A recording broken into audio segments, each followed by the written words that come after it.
नमस्कार, मैं हूं साक्षी मंगाई। हिंदू धर्म में कहते हैं कि सच्चाई वो है जिसका आप अनुभव करते हैं, और आज की सच्चाई ये है कि 15 लाख बोला था आपको मिले नहीं, 2 करोड़ रोजगार बोला था मिले नहीं। सच्चाई ये है कि खुद को ईमानदार बोलकर प्रधानमंत्री ने सबको भ्रष्ट बता दिया है। सच्चाई ये है कि चुनाव प्रचार में उत्तराखंड की तरह ही पीएम ने हिमाचल को भी देवभूमि कई बार कहा, लेकिन जब आपदा आई तो उसी देवभूमि के लिए उन्होंने 1 पैसा राहत का नहीं दिया। सच्चाई ये है कि इस मन से या आपका आभार जताते हैं सरहद पर अपने बच्चों को भेजने के लिए, लेकिन फिर अग्निवीर जैसी वाहियात स्कीम लाकर आपकी ही आशाओं को तोड़ देते हैं। सच्चाई बेरोजगारी है, संघर्ष है, घोटाले हैं, पेपर लीक है, महंगाई है। आज की सच्चाई ये है कि सरकारें तोड़ने, मुख्यमंत्रियों को जेल भेजने, विपक्ष के खिलाफ केंद्रीय एजेंसियों का इस्तेमाल करने में प्रधानमंत्री इतने व्यस्त हैं कि आपके रोजगार और महंगाई के मुद्दे को वे भूल गए हैं। बताइए, ये हमारा नहीं बल्कि प्रियंका गांधी का कहना है। शनिवार को प्रियंका गांधी उत्तराखंड के रामनगर में जब जनसभा को संबोधित करने पहुंची, तब प्रियंका ने जनता से सबसे पहला सवाल ये किया कि आप राजनीतिक भाषण सुनना चाहते हैं या फिर सच्चाई। इसके बाद प्रियंका ने एक के बाद एक जुबानी हमले पीएम पर बोल डाले। अग्निवीर स्कीम का मामला उठाया, अंकिता भंडारी हत्याकांड पर बात की, लोगों को उन घोषणाओं के बारे में बताया जो कांग्रेस ने जनता के लिए की हुई है और जिसकी जानकारी लोगों को नहीं है। साथ ही प्रियंका गांधी ने लोगों से बार बार मोदी सरकार को लाने के बजाय ऐसी सरकार चुनने को कहा जिसके लिए जन मुद्दे सर्वोपरि है। रिपोर्ट देखिए और जानिए कि प्रियंका गांधी के जन संबोधन में किन मुद्दों को उठाया गया, कैसे मुद्दों को धार दी प्रियंका ने, पीएम से कौन से सवाल पूछने के लिए जनता को कहा, और हाँ, सबसे बड़ा सवाल, इससे उत्तराखंड का चुनावी माहौल कितना बदलेगा। रिपोर्ट देखिए। क्योंकि देवभूमि उनके लिए सिर्फ उसी समय थी जब चुनाव का भाषण देने का समय था, जब आपदा आई, जब मुश्किलें हुई, जब लोग संकट में थे, तो देवभूमि नहीं रही। सच्चाई यह है कि जो मोदी जी आपको मंच पे दिखते हैं, जो टीवी पे दिखते हैं, जो बड़ी बड़ी होर्डिंग पे दिखते हैं, वो नहीं है जो आप समझ रहे हैं। लेकिन ये पूरी सच्चाई नहीं है। इस सच्चाई में मिली हुई वो सच्चाई है जो आप जी रहे हैं, वो संघर्ष है जो आपका संघर्ष है, जो इस देश के किसान का संघर्ष है, जो इस देश के मजदूर का संघर्ष है, जो मेरी बहनों का संघर्ष है।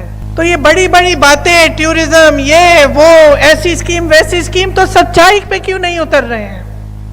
तो रोजगार क्यों नहीं है आपके प्रदेश में? आपको बाहर क्यों जाना पड़ रहा है? चुनाव को मुद्दे पर लड़वाओ। उत्तराखंड में कांग्रेस प्रत्याशियों को बेहद लंबा इंतजार करना पड़ा अपने पहले स्टार प्रचारक के लिए। जहां एक तरफ भारतीय जनता पार्टी लोकप्रिय नेताओं की भीड़ प्रचार में उतार चुकी है, तो वहीं कांग्रेस प्रत्याशी अकेले ही कार्यकर्ताओं के साथ मिलकर मैदान में टिके हुए हैं। ऐसे में कांग्रेस महासचिव प्रियंका गांधी के शनिवार को उत्तराखंड आने से कहीं न कहीं पार्टी प्रत्याशियों के हौसलों को भी बल मिला है। रामनगर में जनसंबोधन कर उन्होंने पौड़ी गढ़वाल लोकसभा सीट, नैनीताल सीट और अल्मोड़ा पिथौरागढ़ सीट पर वोटर्स को साधा, तो रुड़की की रैली से बाकी 2 सीटों की सियासी गणित भी कांग्रेस के लिए सुधारी। रामनगर में उनके जनसंबोधन की बात की जाए तो रामनगर में प्रियंका को लोग बड़े ध्यान से सुनते दिखे। कारण था प्रियंका का ये सवाल। तो अब बताइए, राजनीतिक भाषण सुनना है कि सच्चाई सुननी है? सच्चाई सुननी है।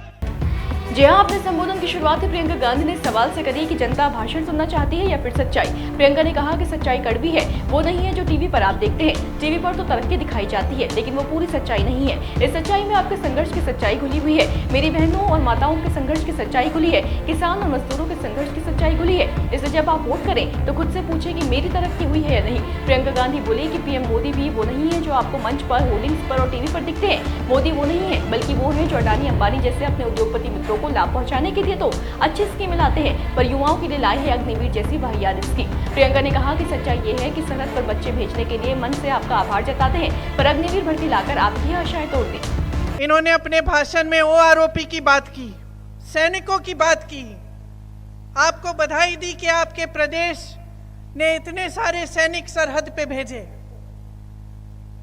भाषण की बात है। अग्निवीर कौन लाया और क्यों लाया?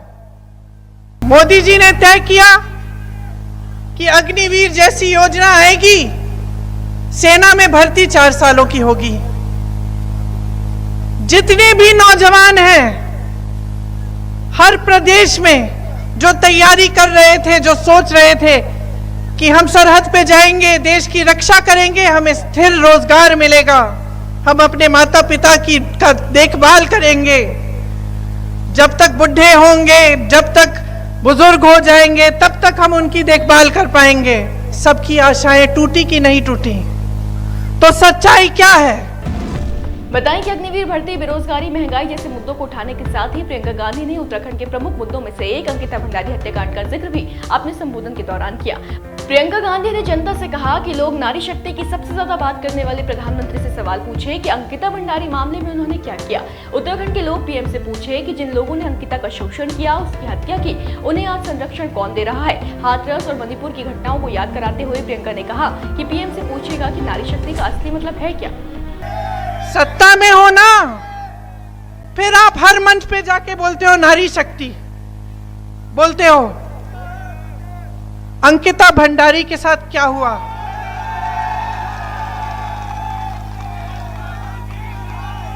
जिन्होंने उसका शोषण किया, जिन्होंने उनकी हत्या की, उनको संरक्षण कौन दे रहा है? मोदी जी बताएं। मोदी जी जब उत्तराखंड में आएंगे, जब मंच पे खड़े होंगे, तो पब्लिक मोदी जी से पूछे कौन संरक्षण दे रहा है। तो कहीं न कहीं प्रियंका गांधी इस पूरे समय अलग अलग मुद्दों को उठाते हुए प्रधानमंत्री नरेंद्र मोदी पर पूरी तरह से हमलावर रही। प्रियंका ने तो ये तक कहा कि कांग्रेस ने आपके लिए आपसे क्या वादे किए हैं, इसकी जानकारी भी आपको नहीं होगी, क्योंकि मीडिया दिख चुकी है। इस सरकार में सबसे बड़ा प्रहार आपकी जागरूकता पर किया गया है। आपको जानकारी नहीं होगी कि हमने हमारी सरकार आने पर अग्निवीर स्कीम रद्द करने, पेपर लीक घोटालों के लिए सख्त कानून लाने, जॉब कैलेंडर बनाने, सरकार में खाली पड़े 30 लाख पद भर आपको रोजगार देने, बिजनेस शुरू करने के लिए आपको फंड करने, एमएसपी को कानून बनाने, खेती में इस्तेमाल होने वाली चीजों को जीएसटी मुक्त करने और छोटे बड़े रोजगारों को पैदा करने वालों को मजबूत करने का वादा जनता से किया हुआ है। आप जानते हैं कि कांग्रेस ने कहा है कि अग्निवीर की स्कीम रद्द की जाएगी अगर कांग्रेस की सरकार आएगी।